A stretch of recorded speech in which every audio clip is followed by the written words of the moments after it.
नमस्कार। अध्यापक भर्ती प्रश्न उत्तर का मामला लेवल 1 को लेकर इस वीडियो में विस्तार से चर्चा करूंगा। इससे पहले 7 प्रश्नों पर मैं चर्चा कर चुका हूं। आज लगभग 5 प्रश्नों पर इस वीडियो में चर्चा करूंगा। क्या वो प्रश्न डिलीट होने योग्य हैं या नहीं, क्या खामियां उन प्रश्नों में, उन चीजों को लेकर इस वीडियो में विस्तार से चर्चा करूंगा। बोर्ड ने हाईकोर्ट में केविट भी लगा दी है। केविट क्या होती है इसको लेकर चर्चा करूंगा। स्टे आएगा या नहीं आएगा भर्ती पर। स्टे आया तो जो प्रश्नों के लिए लड़ रहे हैं कोर्ट में केस, उनको कितना नुकसान होगा, और चयनित टीचर्स को जो अभी जिनका सिलेक्शन हुआ है उनको फायदा है नुकसान, उन तमाम बातों को लेकर इस वीडियो में विस्तार से चर्चा करूंगा। यदि आप मेरे चैनल पर पहली बार जुड़े हैं तो चैनल को सब्सक्राइब करें, वीडियो को लाइक और शेयर जरूर करें। आइए अब चर्चा करते हैं प्रश्नों पर। ये एक प्रश्न है जिसमें रीट अध्यापक भर्ती में लेवल 1 के अंदर ये सवाल पूछा गया। Local area network are private network and can span and radius up to 1 kilometre. ये स्टेटमेंट पहला दिया हुआ है। इसका रीजन ये दिया हुआ है कि इस 1 किलोमीटर होने की वजह से, प्राइवेट नेटवर्क होने की वजह से local area network operate at speed in the range of 7 Mbps to 70 Mbps। मतलब ये है कि लोकल एरिया नेटवर्क एक प्राइवेट नेटवर्क है तथा 1 किलोमीटर तक की परिधि में है, उसकी स्पीड को लेकर है। इसका कारण इसकी वजह से स्पीड है, इस बात पर नहीं जाएंगे। पहले तो ये देखेंगे कि दोनों में दिए गए कथनों में डेटा, बात कही गई बात क्या सत्य है क्या। ये प्राइवेट नेटवर्क है, ये बात सही है, और ये 1 किलोमीटर तक होता है, ये भी बात सही है। राजस्थान की बुक के कुछ किलोमीटर लिखा हुआ है, उसको मैं सबूत दिखाऊंगा 1 किलोमीटर का। और ये स्पीड जो लिखी हुई है 7 से 70 Mbps, ये स्टेटमेंट, ये फैक्ट पूरी तरीके से गलत है। ये लेन क्या होती है मैं आपको बताऊं। आजकल जो एग्जाम ऑनलाइन होती हैं, जो उस कॉलेज के अंदर जितने कंप्यूटर जुड़े होते हैं वो सारे लेन से ही होते हैं। वहां एक सर्वर रूम होता है, उस सर्वर रूम से सारे कंप्यूटर को आपस में जोड़ा जाता है। जो आजकल रेलवे की, SSC की जितनी ऑनलाइन एग्जाम होती है, उस कॉलेज के सारे कंप्यूटर लेन से ही कनेक्टेड होते हैं। बड़ी बड़ी कंपनियां जो MNIT, IIT, IIM के जो कैंपस हैं, उनके अलग अलग डिपार्टमेंट भी लेन से ही कनेक्टेड होते हैं। एम्स जैसे हॉस्पिटल के अलग अलग डिपार्टमेंट भी लेन से ही कनेक्टेड होते हैं। और बड़ी बड़ी कंपनियां हैं, उनके भी डिपार्टमेंट लेन से ही कनेक्टेड होते हैं आपस में उनकी। लेकिन उनकी स्पीड 7 से 70 Mbps में स्पीड चलेगी, एग्जाम हो पाएगी क्या डेटा शेयर कर पाएगा? ये कथन गलत क्यों है, इस पर लेन क्या मैंने बता दिया। आपस में केबल से भी कनेक्ट किया जाता है और वाईफाई से भी कनेक्ट किया जाता है। दोनों तरफ आजकल वायरलेस और वायर्ड दोनों तरफ का जो लेन है लोकल एरिया नेटवर्क आ गया है। इसका NCERT की बुक है 10वीं की, और उसका 10वां चैप्टर है कंप्यूटर नेटवर्क, और इसके अंदर लेन को लेकर बात कही गई है, उसको लेकर चर्चा करते हैं। ये लोकल एरिया नेटवर्क का टॉपिक है और इसको आप स्वयं पढ़ सकते हैं। ये थोड़ा अंग्रेजी में, मैं हिंदी में बता दूंगा। ये लोकल एरिया नेटवर्क का NCERT की बुक क्या कहती है। अब राजस्थान कर्मचारी चयन बोर्ड के अध्यक्ष जी के पास ये वीडियो आप लोग जरूर पहुंचाना, वो देखें कि क्या सही है क्या गलत है। अब NCERT के जो मैंने पीछे जो दिखाया था, इसी का इसको मैं जूम करता हूं। ये आपका लेन का है। अपन डायरेक्ट उसी डेटा पर जाएंगे जहां पर क्या लिखा है, 1 kilometre. Type of network can be extended up to 1 kilometre. एक पहले वाले कथन में दी हुई बात सही आ गई, 1 किलोमीटर तक, और private network. Data transfer in LAN is quite high and usually varies 10 Mbps to 1000 Mbps। यानी 10 Mbps लेकर 1000 Mbps, यानी 1 GB की स्पीड आएगी। वो बोल रहे 70 Mbps की, 100 MB नहीं आ रही स्पीड, और यहां 1 GB की स्पीड की बात मैं नहीं कह रहा, ये NCERT कह रही है। अध्यक्ष जी पढ़ लीजिए। और मुझे लगता है आप आर्मी में रहे और आप मेजर रहे, इतना तो पढ़ाई आती है। वैसे सूचना सहायक में आपको थोड़ा सा एडिट वाला NCERT बुक का तुरंत उठा करके FIR करने और उन छात्रों को नोटिस देने पहुंच गए थे। अब ये NCERT बुक आपको नहीं दिख रही, आपके एक्सपर्ट को नहीं दिख रही, दिखा दीजिए। और लेन के अंदर स्पीड ज्यादा होएगी उसकी स्पीड कम कैसे हो सकती है? और ये एनसीईआरटी का डेटा रहा। अब ये प्रश्न डिलीट, एनसीईआरटी से ज्यादा प्रूफ है। एनसीईआरटी नहीं मानते, आप किसी भी आईआईटी एनआईटी के प्रोफेसर को आलोक राज जी ले आइए और आप फोन पर बात कर लीजिए, क्या ये 7 से 70 एमबीपीएस की स्पीड होती है क्या? बहुत ज्यादा स्पीड होती है। ये एनसीईआरटी की बुक है और ये प्रश्न डिलीट के लिए जाएगा। यदि आप मेरे चैनल पर पहली बार जुड़े हैं तो चैनल को सब्सक्राइब जरूर कीजिएगा। आप वीडियो देख रहे हैं, चैनल को सब्सक्राइब नहीं किया, मैं देख रहा हूं उन्हें नहीं किया, क्योंकि 84% लोग बिना सब्सक्राइब किए वीडियो देख के जा रहे हैं। अब आपकी आवाज बुलंद कैसे होगी, कैसे वहां सिस्टम तक आवाज पहुंचेगी? फ्री में करना है, उसका पैसा नहीं लग रहा, तब भी आप लोग सब्सक्राइब नहीं कर रहे। देखिए इतना ही सब्सक्राइब किया, ये यूट्यूब के एल्गोरिथम। आप सब्सक्राइब कीजिएगा प्लीज, आपकी आवाज बुलंद हो, सभी के पास आवाज पहुंचे। यहां पर ऐसे सब्सक्राइब कर दो, ये अंगूठे वाला निशान भी दबा दो, ये यहाँ 3 डॉट वाला खोलोगे तो ऐसे हाइप लिखा हुआ आता है। वीडियो को हाइप करोगे उतना ही जनता के पास पहुंचेगा। ये काम जरूर कीजिएगा, आपसे मेरा स्पेशल रिक्वेस्ट है। आगे का वीडियो देखने से पहले ये आप चैनल को सब्सक्राइब जरूर कीजिए। व्हाट्सएप, फेसबुक, सब जगह इस वीडियो को शेयर कीजिए। इससे पीछे वाली वीडियो जो 7 प्रश्नों को लेकर और आपकी एक्सपर्ट कमेटी पर जो गोपनीयता का बहाना, उसको लेकर मैंने एक वीडियो बनाया जिसमें शुरुआत के 15-20 मिनट बहुत अच्छा उसमें आपको समझाया, वो जरूर देखिएगा और सभी जगह शेयर कीजिएगा ताकि सिस्टम तक आवाज पहुंचे। दूसरा सवाल है, इस सवाल में मात्र इस दिव्यांग जन के एक्ट को लेकर काफी सवाल खड़े हो रहे हैं, बाकी में कोई दिक्कत नहीं है। इसमें बोर्ड ने इस 1996 को माना है और छात्रों का कहना है कि ये 1995 होना चाहिए। विवाद इतना है। अब क्या ये कानून बुक में सब जगह देख रहे हैं 1995 लिखा हुआ आ रहा है, बोर्ड ने 1996 कैसे मान लिया? इस प्रश्न में क्या गलती है, कैसे विवाद है, इसको समझते हैं। ये मैं त्रिपुरा हाईकोर्ट के जजों की लाइब्रेरी की बुक है, ये त्रिपुरा हाईकोर्ट के जजेस की लाइब्रेरी की बुक का है और ये आपका राइट ऑफ पर्सन्स जो आपका डिसेबिलिटीज वाला जो कानून 2016 में आया था, उस कानून के उस पेज के 8 नंबर पेज के, और शुरुआत में इसको मैं हाईलाइट करके दिखाता हूं केस लॉ का ऑब्जेक्ट को लेकर के क्या लिखा हुआ है। ये केस लॉ ऑब्जेक्ट में जो आपका ये कानून आया था 2016 में, इसको रिप्लेस किया था 1995 में। अब सवाल आपके मन में भी है कि 1996 में क्या मान लिया, जब जज भी इसी बुक को पढ़ते हैं। लेकिन ये कानून आया 2016 में था, लेकिन लागू कब हुआ? 19 अप्रैल 2017 को। ये इफेक्ट कब से लागू हुआ? 2017 से। अब इसमें यह है कि ये कानून लागू कब हुआ? तब तो 2017 में लागू हुआ 19 अप्रैल से। कानून कौन सा है? 2016 का है। लागू कब हुआ? 2017 से। ऐसा ही सेम इसके अंदर है, दिखाता हूं कैसे। ये राजस्थान की सोशल जस्टिस जो एम्पावरमेंट डिपार्टमेंट है, सरकारी वेबसाइट, ये कह रहा है कि जो ये कानून है पार्लियामेंट में 12 दिसंबर 1995 को पास हुआ और नोटिफाइड हुआ 7 फरवरी 1996 को।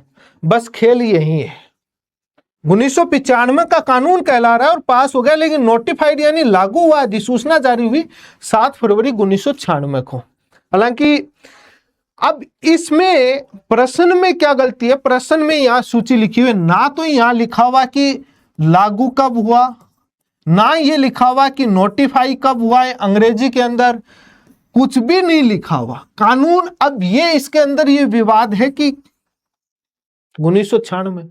अब इसमें आता है कि सबसे उपयुक्त में, मोस्ट अप्रोप्रिएट में, अब इसमें 1996 जाएगा। हाईकोर्ट में आप लगा सकते हैं, डिस्प्यूट और बहस का है, जज पर मूड पर है वो क्या माने इस पर, लेकिन बहुत चुनौती होगी, इतना आसान काम नहीं है, क्योंकि गलती बोल्ड की है। यहां पर मेंशन करना चाहिए था कि आप पूछ क्या रहे हैं, अब मेंशन किया नहीं। लेकिन इसकी 2 कंडीशन जो कौन सी आ रही है मैंने बता दी, और किस, अब ये आ रही है मोस्ट अप्रोप्रिएट बता दिया, तो अब ये चूज कर ले। अब बाकियों में क्यों नहीं किया मोस्ट अप्रोप्रिएट, आपका ये भी आएगा, लेकिन यहां मेंशन नहीं है। यहां पर यदि कानून कौन सी ईयर का है, एक तो होता है कानून का आगे ईयर लिखा होता है, लेकिन लागू पास बाद में होते हैं। अब ये कौन सा, ये समझ में नहीं आ रहा। अब इसी वजह से ये सवाल अब चुनौती का, बहस का मुद्दा है, लेकिन बहुत कम चांसेस है, चुनौती का विषय है, बहस पर और जज पर डिपेंड करेगा। अब इससे जो अगला सवाल है भक्ति काल का, इस प्रश्न में क्या है, ये ऑप्शन डी एबीडी ऑप्शन माना है बोल्ड ने। ये डी ये कह रहे हैं कि निर्गुण संतों ने गुरु की महिमा व महत्व के बिना समस्त समय भगवान का स्मरण करने की महत्व पर बल दिया। मतलब गुरु की महिमा नहीं है, इन्होंने कहा कि गुरु की महिमा निर्गुण संतों ने नहीं मानी, मात्र भगवान को। कुछ लोग कह रहे हैं कि इंग्लिश और हिंदी ट्रांसलेशन में एरर है। बिल्कुल नहीं है, ट्रांसलेट है वो बिल्कुल सही है, ट्रांसलेट सही है, कोई दिक्कत नहीं है, बिल्कुल राइट है, कोई ट्रांसलेशन में गलत नहीं है। क्योंकि without attribute and importance of Guru, without इसका इफेक्ट इसके बिना इन दोनों पर जाता है, तो ग्रामेटिकली कोई एरर नहीं है। अब ये बात आती है, ये ऑप्शन बोल्ड ने कैसे मान लिया मुझे नहीं पता, इसका सबूत दिखाऊंगा। ये सही है और ये सही है। अब इस पर है कि डायरेक्ट कहीं नहीं मिलता, लेकिन जो संतों के जो ग्रंथ लिखे हुए हैं उसमें ये चीजें मिलती है। या तो बोर्ड इसको गलत मानेगा, ये कोर्ट में जाएगा, कोर्ट कहेगा ये, बोर्ड कहेगा ये तो नहीं है, तो ये नहीं है, छात्र कहेंगे ये नहीं है, ये नहीं है, बोर्ड कहेगा ये नहीं है, छात्र कहेंगे ये नहीं है, तो बाद में कोई ऑप्शन नहीं बनता, डिलीट में जाएगा। या बाद में इसका एबीसी ऑप्शन जाता है यदि इसको राइट माना जाता है तो, इस स्टेटमेंट को। इसके सबूत दिखाता हूं। ये राजस्थान में भक्ति आंदोलन और हिंदी ग्रंथ अकादमी के मानव विकास मंत्रालय जो विभाग है, हिंदी ग्रंथ अकादमी की बुक है, और इसमें साफ साफ लिखा हुआ है गुरु की महत्व का। और आपको राजस्थान में अपने स्वामी रामसनेही संप्रदाय ने स्वामी रामानंद को अपना आचार्य माना है, और गुरु की महिमा को लेकर भी इसमें काफी लिखा हुआ है। कहां पर लिखा हुआ है, गुरु के शब्दों के हृदय में धारण कर लेता है, देवताओं की पूजा न करना, मान सम्मान, गुरु की महिमा को काफी लिखा है इन्होंने, क्योंकि ये गुरु को महत्व देने, ये रहा। अब बताओ ये बुक गलत है, अब वो स्टेटमेंट सही हुआ नहीं हुआ, गुरु को महत्व दे रहे हैं ये तो निर्गुण संत। अब जो दूसरा जो है यहाँ पर ये आपका आध्यात्मिक गुरु को खोजना महत्वपूर्ण माना है। कबीर का कथन है, गुरु के चुनाव में अत्यधिक गुरु को मतलब पहले सर्वोपरि माना है, और ये कह रहे हैं कि गुरु को नहीं है।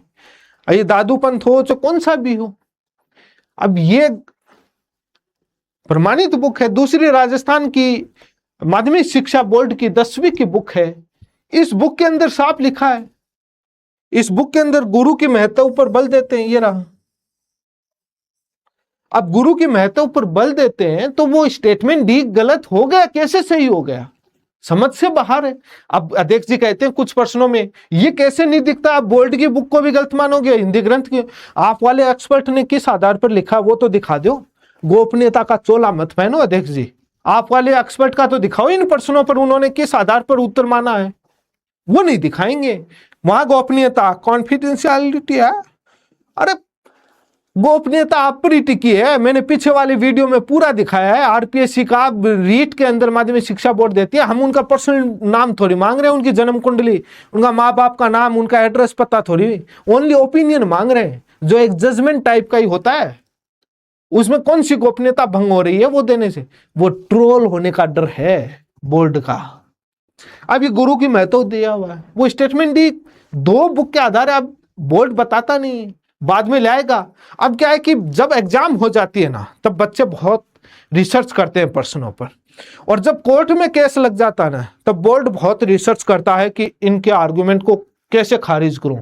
तमाम दुनिया भर की किताबें सर्च करेगा, जहां पर गुरु की महत्व के बिना वाला सबूत मिल जाए वो ला करके रखेगा, कहीं प्राइवेट वेबसाइट, कहीं कुछ मिल जाए, कई केसों में देखा। अब ये आगे वाला प्रश्न है, उस प्रश्न पर भी मैंने बता दिया वो चीजें हैं जो है फैक्ट।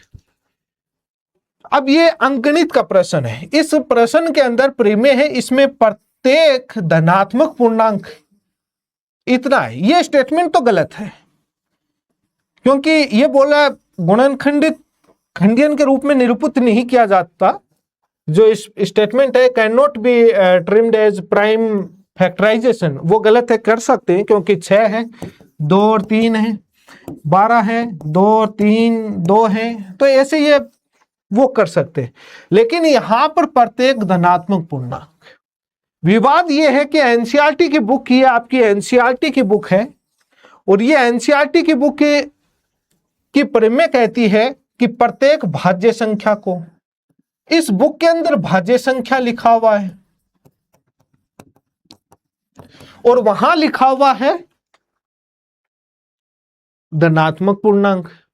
अब धनात्मक पूर्णांक में या तो यहां पर लिखते कि एक से बड़ी धनात्मक पूर्णांक, तब तो क्या है कि 2 होता है, 2 को भी 2 और 1, 3 होता है, 3 और 1, ये अभाज्य संख्या ही है, भाज्य नहीं है, लेकिन 1 आ गया। 1 से बड़ी लिखते या तो प्रश्न में, तब कई हाई लेवल पर देखा जाता है तो वहां पर इस स्टेटमेंट को भी सही माना जाता है कि जो आपका कौन सा एवरी पॉजिटिव इंटीजर को माना जाता है। लेकिन इस प्रश्न की डिजाइन में गलती है, एवरी पॉजिटिव इंटीजर लोगे तो 1 को छोड़ना पड़ेगा, 1 को आप इंक्लूड नहीं कर सकते। इन्होंने सभी को इंक्लूड कर लिया।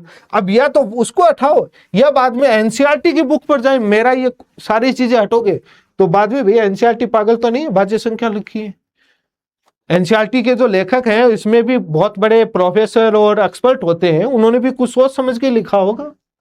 अब इनकी कार्ल फ्रेडरिक गोस की बुक ले आओ भैया, मार्केट में तो है 700-800 रुपए की होती है, उसमें समझो कहाँ क्या लिखा। अब ये विवाद बना हुआ है, छात्रों की क्या गलती है। अब जो ये आगे वाला प्रश्न एक नोखा का सोलर पार्क है, इसमें और तो बाकी सही है, इसका जो ये 980 मेगावाट माना है ना, ये यहां विवाद बना हुआ है नोखा सौर पार्क का, ये कि 980 नहीं है, उनका कहना है कि 925 है। अब इस मामले पर विवाद क्या है कि राजस्थान सरकार की आर्थिक समीक्षा 2024-25 जिस पर सीएम साइन करता है, जिस पर चीफ सेक्रेटरी साइन करता है और पूरी रिपोर्ट बनती है, उसके अंदर नोक सोलर पार्क 925 मेगावाट का ही लिखा हुआ है, ये रहा। और ये ऑथेंटिक है, पूरी राजस्थान सरकार की वेबसाइट पर है, आर्थिक सांख्यिकी विभाग के पास पड़ा है और चीफ सेक्रेटरी, मुख्यमंत्री सबके साइन हुई हुई रिपोर्ट है ये। मैं उसका ओनली रिलेवेंट पैराग्राफ उठाया है। अब दूसरा इसमें विवाद क्या है कि चूरू के सांसद हैं राहुल कसवाजी, उन राहुल कसवाजी ने लोकसभा में 2825 अतारांकित सवाल पूछा 5 दिसंबर 2019 को, और ये 2019 को सवाल पूछा कि सोलर एनर्जी स्कीम कितनी राजस्थान में इंप्लीमेंट हो गई है, ये सवाल नंबर ए में क्या प्रोग्रेस है। इसका जवाब जब भारत की जो एनर्जी डिपार्टमेंट है उन्होंने दिया, उन्होंने क्या किया,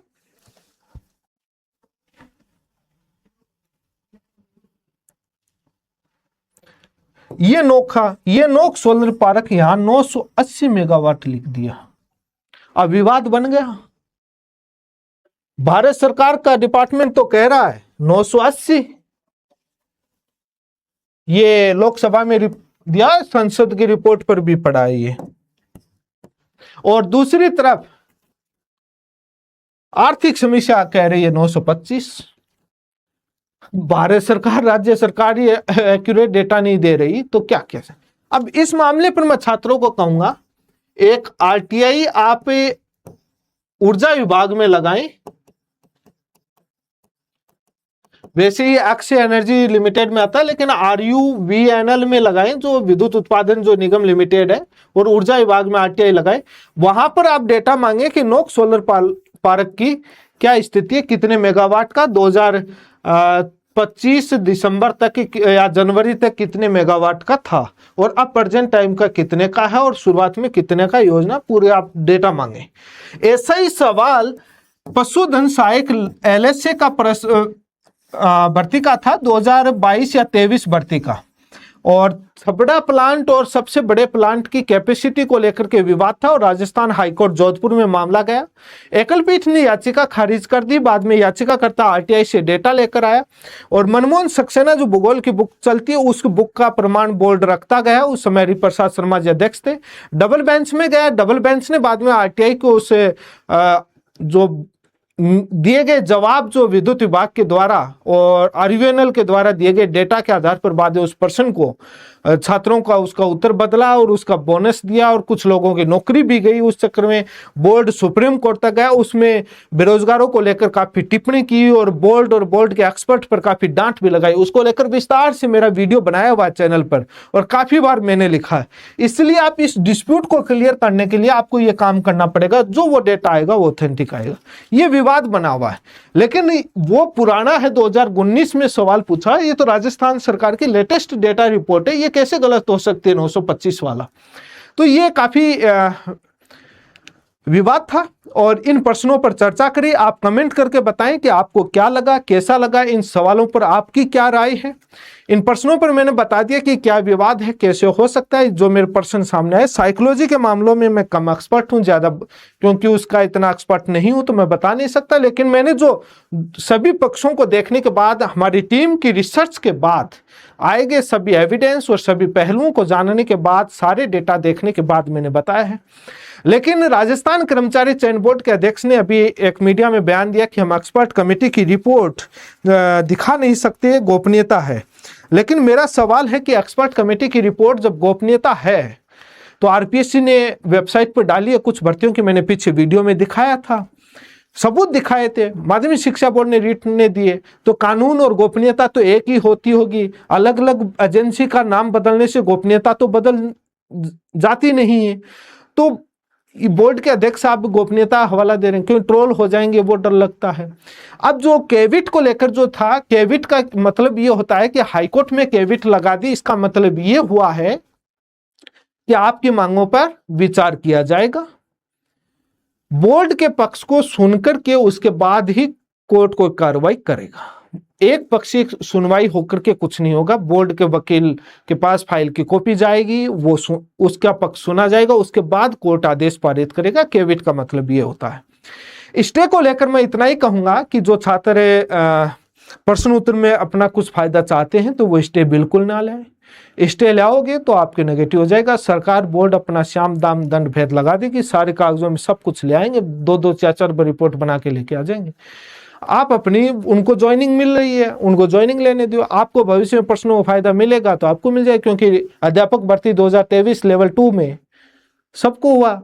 बाद में जो आए उनको भी ज्वाइनिंग देनी पड़ रही है। जो पहले आए उनकी भी नौकरी नहीं गई, उनकी पद सर्जित हो रहे हैं। तो दोनों ही पक्षों को फायदा है। तो जो केस जीतेगा भविष्य में उसको नौकरी देनी पड़ेगी सरकार को। इसलिए स्टे वगैरह मत ले आइएगा, इतना रिक्वेस्ट है। स्टे ले आओगे तो चयनित जो टीचर्स हैं, जो जिनका सिलेक्शन हुआ, वो भी कोर्ट में थर्ड पार्टी बनकर आ जाएंगे आपके विरोध। सरकार आपस में, बोर्ड आपको आपस में लड़वा देगा। इसलिए स्टे वगैरह मत ले आना और ज्वाइनिंग होने दो, भर्ती प्रक्रिया कंप्लीट होने दो। यदि आपके पक्ष में आता है तो आपको मिल जाएगा। क्या इसमें दिक्कत है? इसमें कोई दिक्कत नहीं होनी चाहिए। धन्यवाद, जुड़े रहें। लगभग सभी सवालों का मैंने जवाब दे दिया है और ये प्रश्नों का पीछे बता दिया है। चैनल को जुड़े रहें, चैनल को सब्सक्राइब करें।